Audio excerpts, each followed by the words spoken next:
presentation in the best view that fits your screen there. Okay, but we'd like to welcome you guys all, and today we're going to be talking about our family outcomes surveys that we've sent out to families and inform you a little bit about that. And we have Tim, which is the Early Intervention Ombudsman, and Kina Sims with us, who is the Early Intervention Training Program Project Manager. And then I'm Benny Delgado, the President of the Illinois Developmental Therapy Association, and we'll be walking you guys through this presentation today. So feel free to ask questions as we're going through it. So this is Chelsea. Welcome, everyone. Once again, I also apologize for the technical difficulties, but hopefully we will be able to breeze through this information and people will get an opportunity to ask some questions and learn a little bit about our family outcomes process. Kina and Benny and I are going to kind of be trading off for different portions of this, but we're going to get rolling right now so that we can give you some of this information. So hopefully you're all somewhat familiar with the Family Outcome Survey or this process, but if not, we're going to kind of walk you through starting at the beginning. And so this process was really developed by the Office of Special Education Programs, sometimes also called OSEP, who supports a comprehensive array of programs and projects that are authorized by the Individuals with Disabilities Education Act. Their job is to improve results for infants, toddlers, children, and youth with disabilities. And part of this support involves determining the effectiveness of the programs that they support. And so since early intervention is Part C of IDEA, we are one of the programs that they support. And as we know, early intervention is intended to benefit both children and families. So when we're really thinking about the effectiveness of the services and supports we offer through early intervention, we have to think about what changes for both children and families. Using the Family Outcome Survey is one way that we are able to find out about the benefits families receive as a result of participating in early intervention. So when we think about why it is that we want to measure outcomes, obviously there are a variety of reasons. I think the first one is to help us think about how our programs are making a difference for the children and families that we're serving. It provides information that we can use to improve these supports and services. And then lastly, it allows us to demonstrate results to our stakeholders. So obviously when people are investing in a program, they want to know that the results that are intended are actually achieved. And so we want to think about and be able to show everyone what changes for families and children, and we want to be able to report that back to the families who take part in the program, as well as our providers, program managers, and the people that are actually funding the services that we offer. Each year, DHS, who is our lead agency, is required to report on a series of indicators that reflect program performance. The family indicator, or indicator number 4, in the annual performance report describes the percent of families who have found early intervention helpful in knowing their rights, effectively communicating their child's needs, and helping their child develop and learn.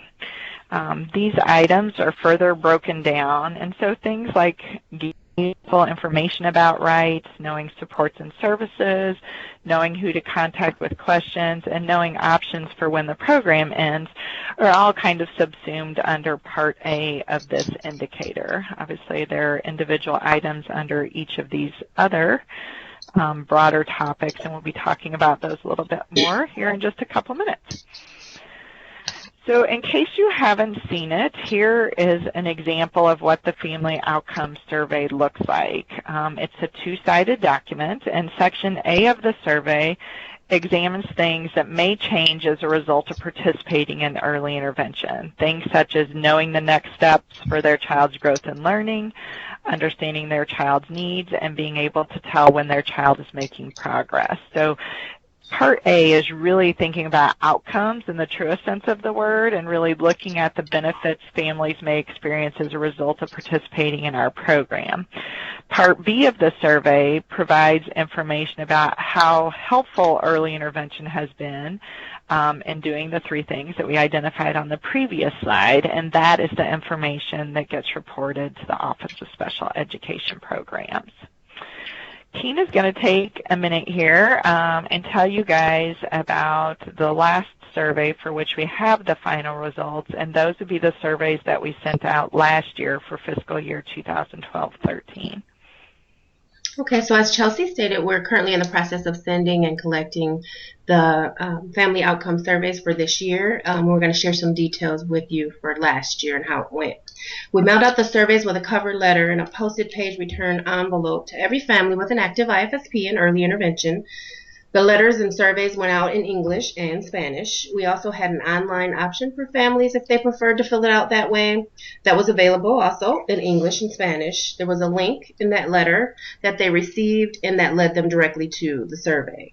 Also, a family, if they didn't want to fill it out on their paper process or fill it out online, they could simply call the number that was provided on the letter as well, and we would help them to complete it over the phone with a live person.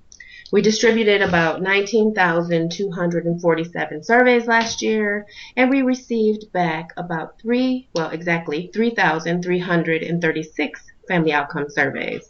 So just for a little history, for 2010 and 11, that was 2,295 surveys returned, so that number did increase. And as you can see on that last bullet point, we had overall a low response rate, and especially even lower by race and ethnicity, with the breakdown being that 76.47% of white families returned the survey, 8.9% of African American families, and 5.75% for Hispanic families, and this is not reflective of our EI population.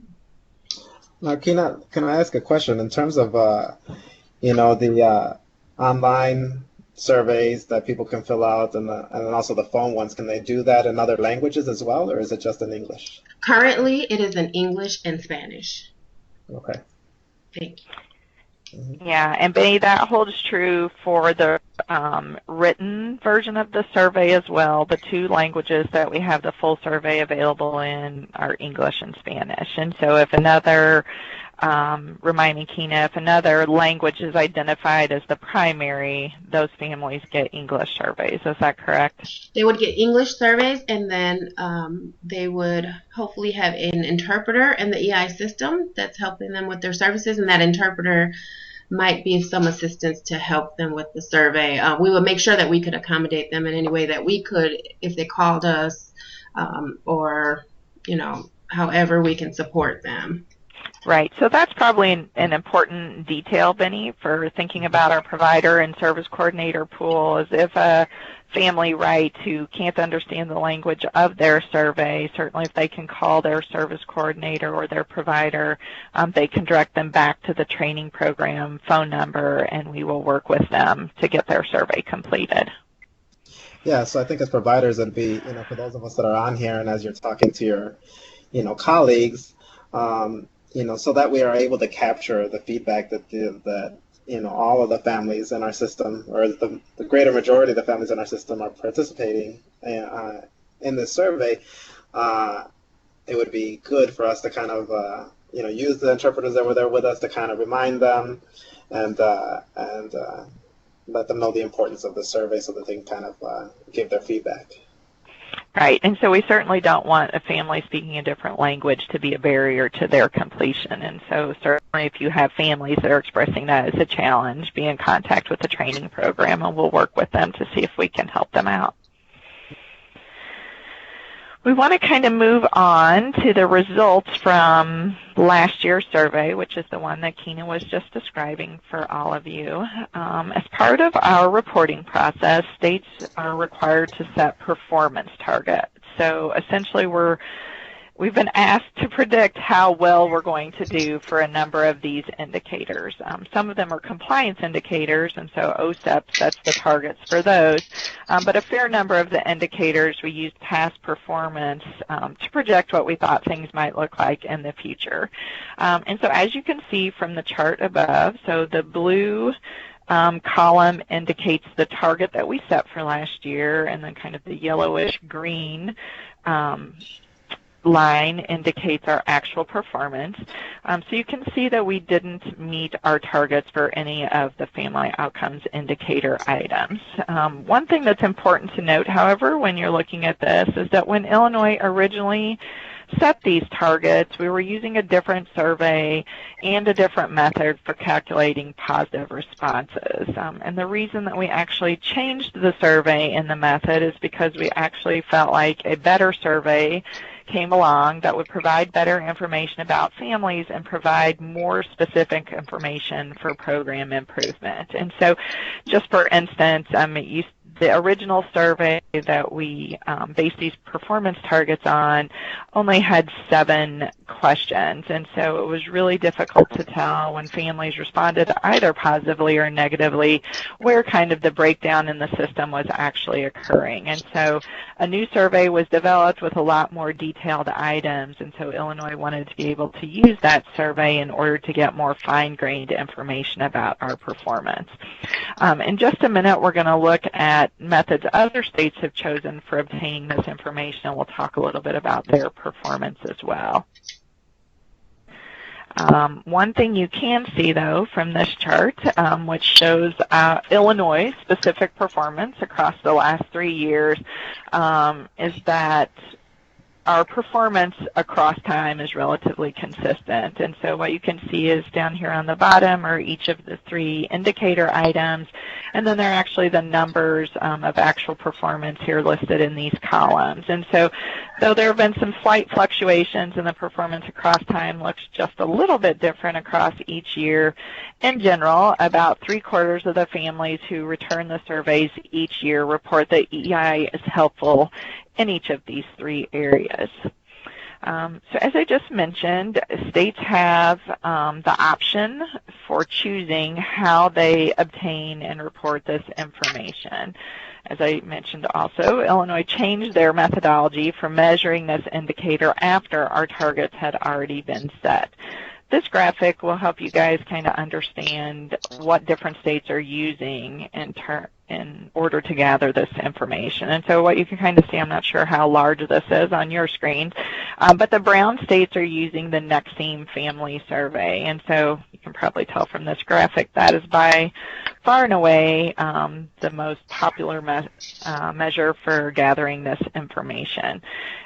You can also see here the dark green states. Those are the states that are using the original Family Outcome Survey, the one that I just referenced, that has fewer items, and is actually the one that we were using when we set our original targets.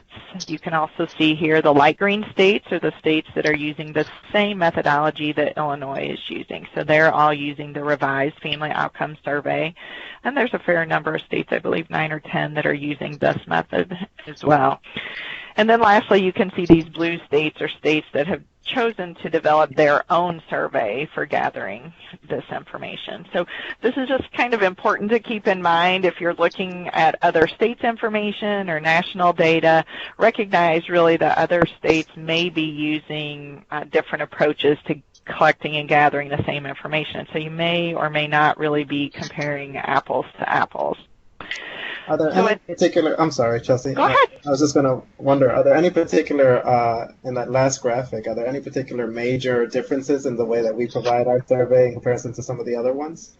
You know, I think there's a slide coming up, Benny, where Kina talks about, or at least it shows on the slide, the different ways, not only the different, this graphic shows you the different surveys being used. In a couple slides, we're going to show also the different methods for collecting that information. So the answer is yes. I mean, there are not only different surveys, but different approaches people are using to collecting the information.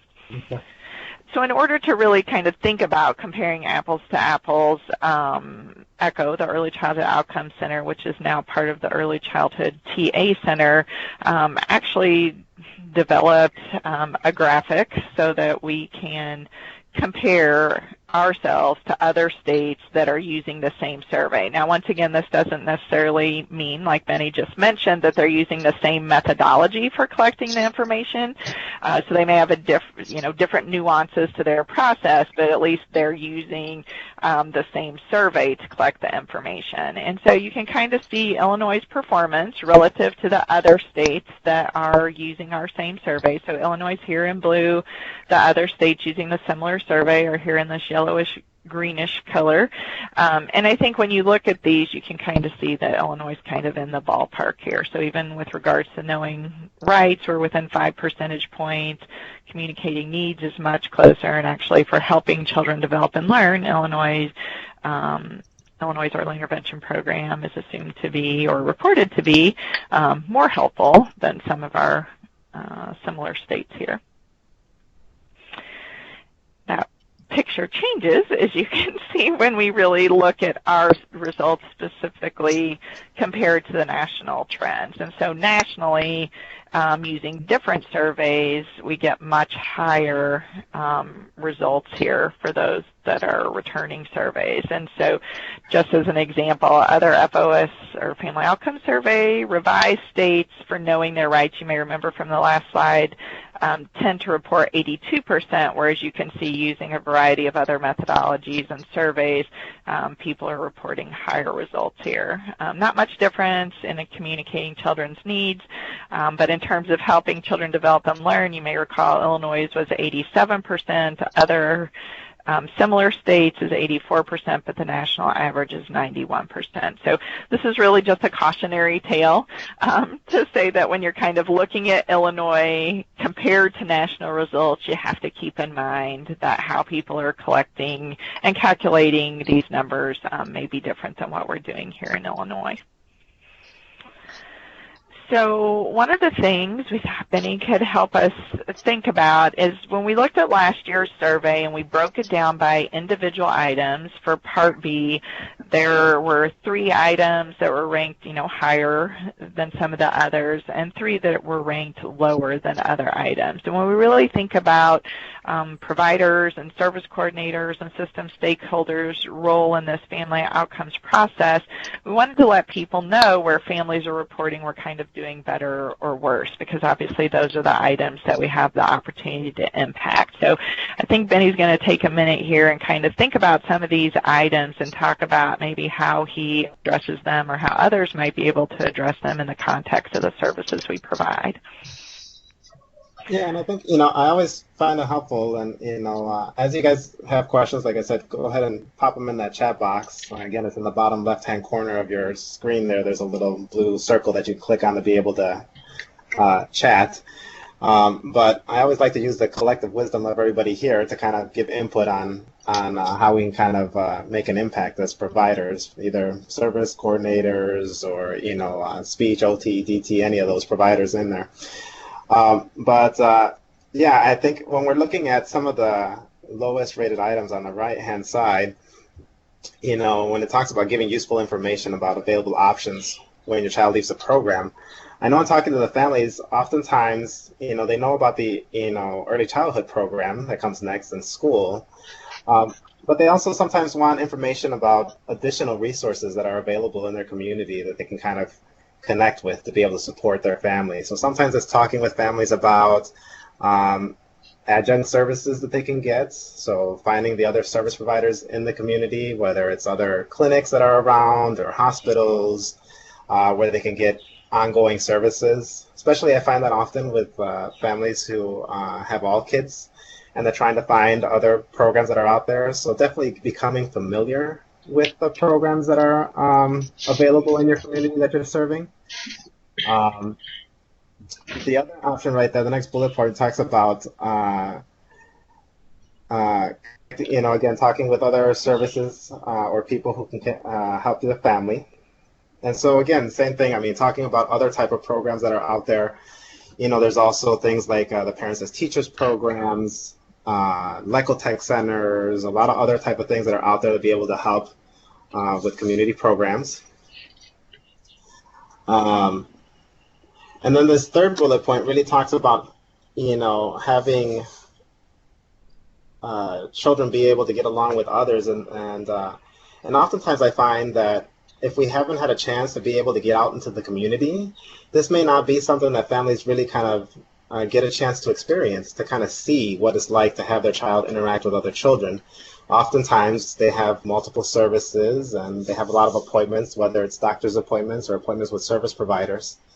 And so there's there's limited opportunity to be able to get with children in the community. So definitely I try to get an opportunity to be able to get out to community settings. If we get a chance to be able to go to the library or to the park or sometimes to the mall, different places that are out in the community, so that they can see their children interacting with other kids. Definitely this is something that's built in if you're going out to the daycare settings, which may be helpful for us to kind of give parents feedback on how they're interacting with their children.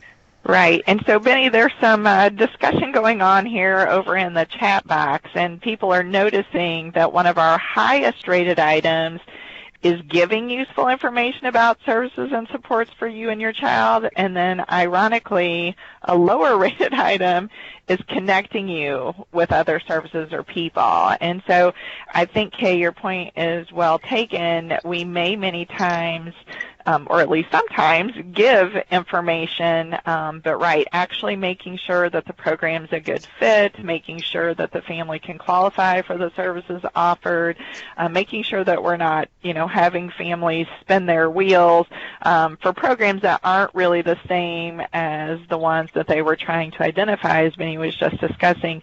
That may be a little place where we have a disconnect. And so I think that certainly that's something also that may be reflected in another lower rated item, giving useful information about available options when your child leaves the program. The presenters and I talked a fair amount about kind of how does that play out. And so I think what Benny was saying, many times we have strong support for helping families transition from Part C to Part B preschool, which is early childhood special ed, but we don't really think about connecting families to a variety of other programs. And so I think Benny mentioned a number of them, but thinking about, right, is there an option for a family maybe to dually enroll in early intervention as well as early Head Start so that then they transition on to Head Start? I think another thing is really thinking about connecting families in the early intervention time range to programs and services that will live beyond the length of time a family can be involved in early intervention. And so, right, I think that your point about actually making those connections, whether that be because families need resource help, say a phone line or an internet connection or things like that, or making sure that the information we give really matches what it is the family's seeking is a really important point here. Sure. Mm-hmm. So I'm watching our time, and folks, we're going to have a really difficult time getting done right at 9:30, but bear with us. We're going to try and cover as much as we can here, but we wanted to show you just the difference here between Part A and Part B. And so, like I said, Part A, the items that Benny just reviewed, are really talking about the helpfulness of early intervention in doing a certain series of things. The items that I personally am more interested in are really these outcomes, so things that actually change, skills the family actually leaves our system demonstrating or able to do. And so, Benny, can you take a couple of these, maybe things that really ring true for you here, either on the highest or lowest rated items, and think about, right, how we demonstrate that. And I just want to say to folks, we do see the other questions that are coming in, and we're not overlooking them. We'll get back to them here shortly. Yeah, certainly. So, I think if we start with that first bullet point and talking about on the highest end, able to tell when your child is making progress, I think this is something that we tend to do well with as we're reviewing oftentimes in our meetings, in our 6-month meetings or annual meetings, and having that discussion with families. I think on the other end, when we're talking about some of the lowest rated items, when we're looking at knowing next steps for our child's growth and learning, sometimes I think when I think about the services I provide, even we lose track of doing some of that ongoing assessment with families. We kind of do our assessment sometimes initially at our annual. We're working definitely on our outcomes, but as part of our conversation and engaging the families, sometimes we may kind of miss providing kind of what those next steps are and kind of continually measuring how the child is doing in the services they're providing and what are next steps, what we should be looking for next as the family's kind of goals and priorities continue to change.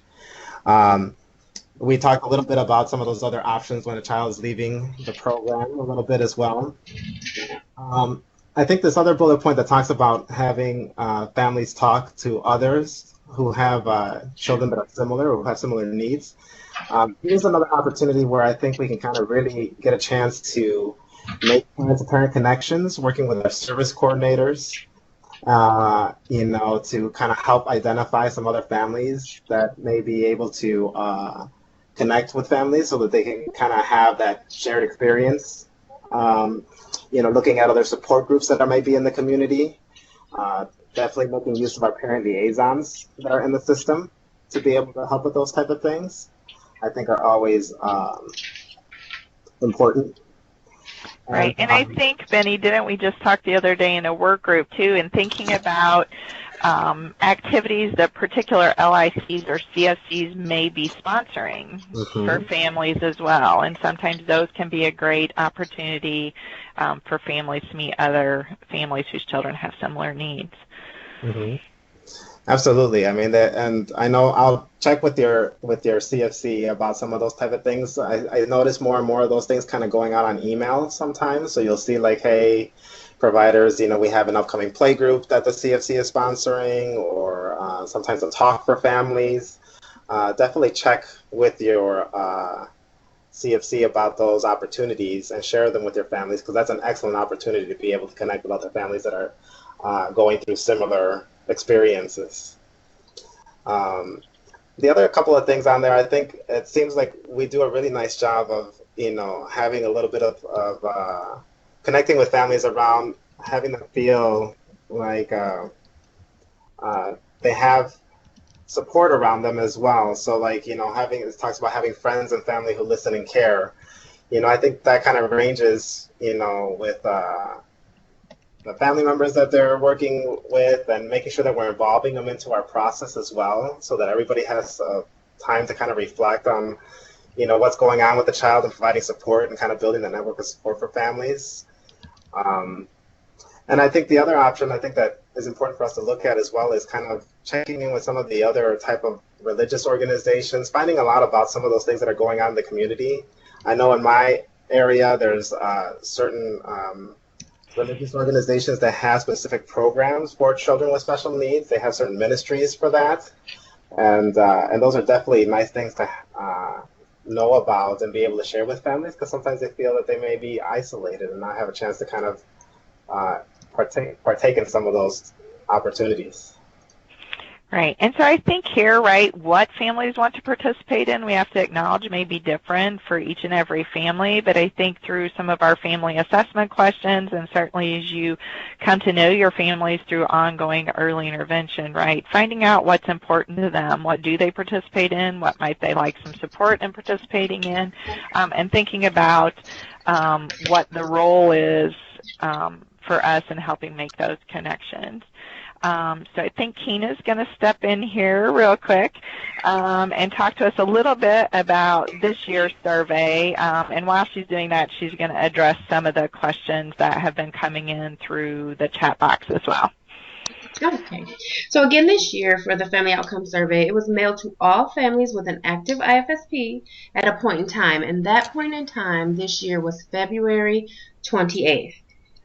So if a family was in an intake process at that time, they will not receive the survey. So if you ever have families to come to you and say they didn't get one, they may have been in the intake process, and that could be a reason why. We distributed 19,967 surveys. Approximately 1,700 were returned to us as of April 25th, and I checked again this morning, so for hot off the presses, our numbers have reached 2,100 surveys returned. So we have a ways to go, but we are looking to, of course, collect several more surveys over the next month. Again, we're keeping in mind our challenges of the low response rates overall, especially by race and ethnicity. And again, the low ratings that we discussed on the previous two slides as well. Right, and so I think another thing here too is Keena will be sending out our reminder about the survey here in the next couple of weeks, right? Yeah, that's coming. Yeah, and so families should have already received the initial mailing, but they will be getting another copy of the cover letter, the survey, as well as another postage-paid return envelope. So hopefully you'll be hearing families talk more about that, and hopefully you can encourage them to either return the paper survey or use the link that's provided in the cover letter to respond online. And then just this is the piece that I was talking about earlier when we talked about the different surveys that states are using.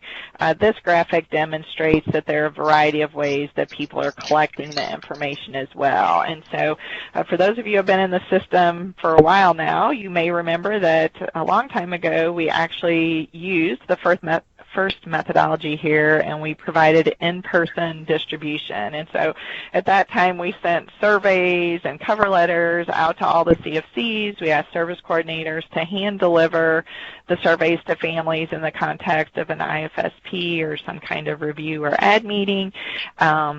And we were realizing that we were having difficulty getting the surveys into the hands of families.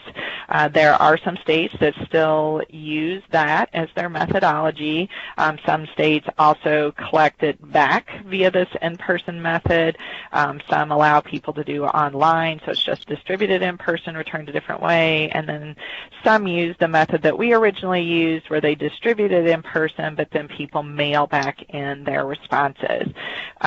There are some states that use multiple distribution methods, and then you can see on the bottom there are a fair number of states that use the mail distribution, which is the process that we use and that we've been describing so far. So Kina, you want to talk a little bit about some of the changes that we've made this year in trying to address some of our past challenges? Absolutely. So we're always looking for remedies to address the challenges that we face. So we brainstormed, heard from the field, consulted with the Child and Family Outcomes Work Group, and we've come up with some potential remedies. What you're seeing on your screen right now is a picture of the envelopes that we sent out this year. We wanted to make sure that the envelopes stood out to the families and that it was in fact family friendly. So last year, it wasn't the baby on there. It just may have looked like any piece of mail. We wanted it to not look like junk mail so that families would be drawn to it and want to open it. So that was one of the things that we thought of for a potential remedy. We also heard from the field that last year some of the translated letters that we sent to the families were not quite as family friendly as they could be, so we had everything retranslated into the Spanish language, and that included the letters that went out as well as the online survey, which included the directions and the questions that were on the survey as well. So we did a real nice overhaul for that. And we also now have a designated phone line for just Spanish-speaking individuals so that they can ask questions and complete their surveys online, over the phone, more easily with someone live that speaks Spanish. The families will even get a Spanish voice message if their call was missed, because we've experienced lots of hang-ups, of course, when there's an English-speaking person that answers or an English-speaking voicemail. Also, all the letters that are sent to the family and even to the field, giving reminders to CFC managers and things like that, came from the Bureau, from Miss Amy Tarr this year. And it just urges, the CFC managers to remind service coordinators, providers, parent liaisons, LIC coordinators, whomever can help to spread the word and encourage families to complete and return their surveys. Some of the other remedies that we've tried and that we are trying are robocall reminders to the unrepresented populations that we spoke about before, both in English and Spanish. We made announcements on virtually every EI newsletter as well as website, including the training program, Clearinghouse, Provider Connections. And as Chelsea mentioned before, in the past we've sent out a reminder postcard to families, but this year is the first time that we're going to send the entire letter that they originally received, as well as the survey, again, to families who've not responded. So in the past, when we sent the postcards, it would say if you have not received it, or if you need another one, give us a call. And that was just more time consuming. They would have to wait for us to mail it again and things like that. This way, they're getting the survey fresh again, and they can just simply complete it in whatever manner they want to and send it back. So just please urge your families to look out for another survey coming in the mail. Look for that baby on the envelope and return it as soon as possible. And one of the most important remedies that we keep in our mind is for us to really work together as providers and service coordinators and EI interventionists to make sure that families know their rights, how to help their child learn and grow, how to access resources, as well as make sure that families are aware of their options for transition when transitioning out of the EI program. Thanks, Keena. And so I think what we want to do is just highlight, and Benny, I think you were going to take this one, anything that you felt like we didn't get to go over on those prior slides. But since we had such a captive audience, we really wanted to think about the provider's role in supporting families, so that when we do hear back from families that they really are achieving the things that the program is intended to help them with, and that they're getting the information, the help that they need. So are there things here you want to go over again?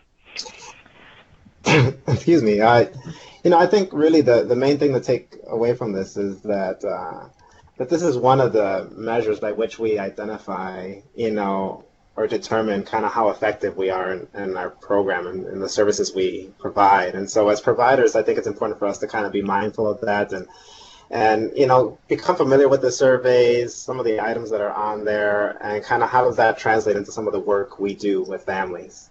So keeping in mind, like we said, making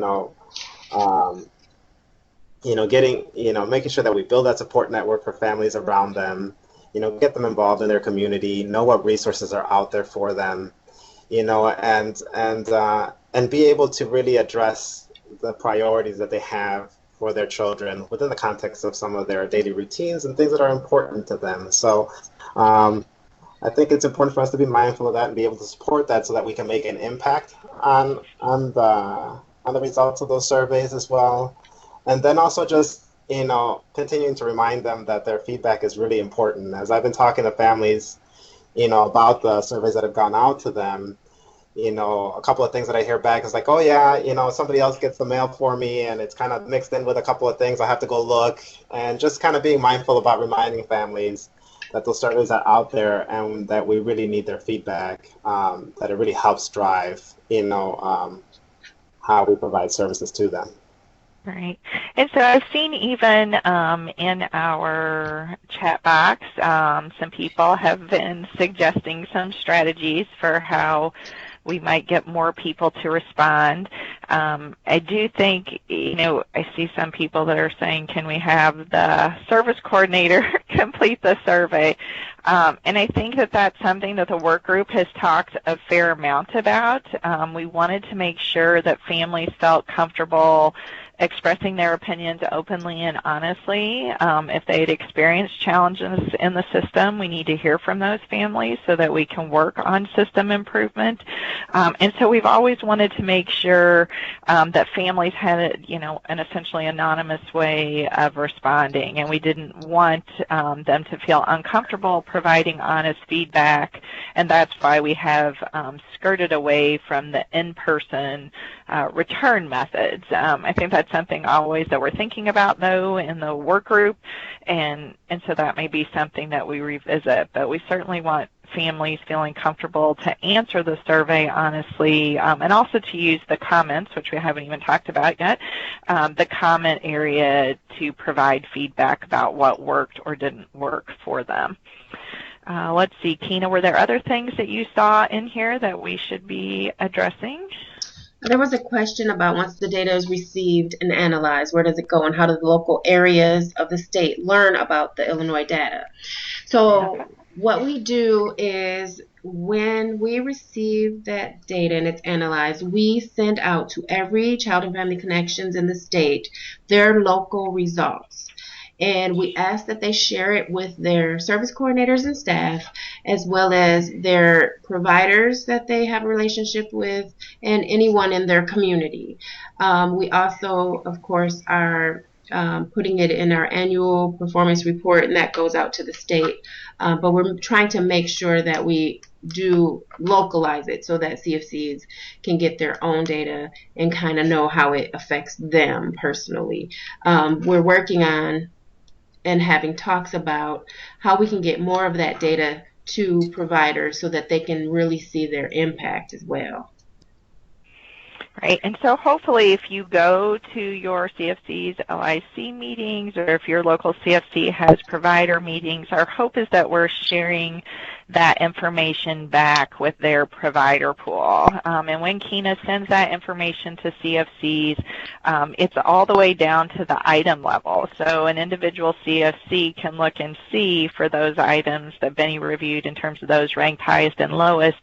They can see if those patterns hold true for their CFC as well, or they can see if they did better or worse than state averages on certain items. And so once again, the idea is not to just be collecting this information for collection's sake, but to really think about what are we doing in the system that is or is not working for families, thinking about our practices and how we might improve results for families. Kina, I also see there's a question here about when the surveys are due, and so since the people that are listening to the recording won't see these questions, you want to go over the answer to that one? Okay, sure. Yes, the surveys are due by June 30th of this year. And so, of course, we're going to send out another mailing. They're going to have, a good month and a half to get that back to us. But June 30th is going to be our cutoff date. And so, right, hopefully you guys will be hearing from families that they've received a survey. If they did, certainly encourage them to either return the paper survey or use the link to complete that survey online and get those back to us promptly. Kina, you see that next question there? Yeah, I see a question about what happens to non-English speaking families. Are there surveys sent in that language?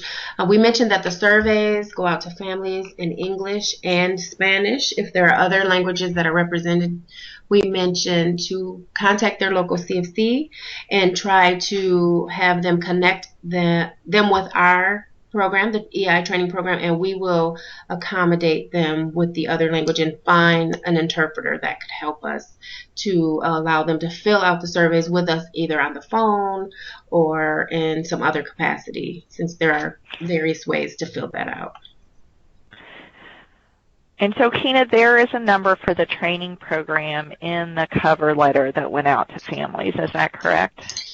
There is. That is correct. And there is a number for the families in Spanish, the ones that get the letter in Spanish. There is a specific number for those Spanish-speaking individuals. And then there is also a number, two numbers for the English-speaking individuals, which is just our 1-800 number that is found online, as well as the 217-244-2608 phone number. I can pull that other number up for you for the Spanish-speaking individuals, and I'll get that to you right away. Okay.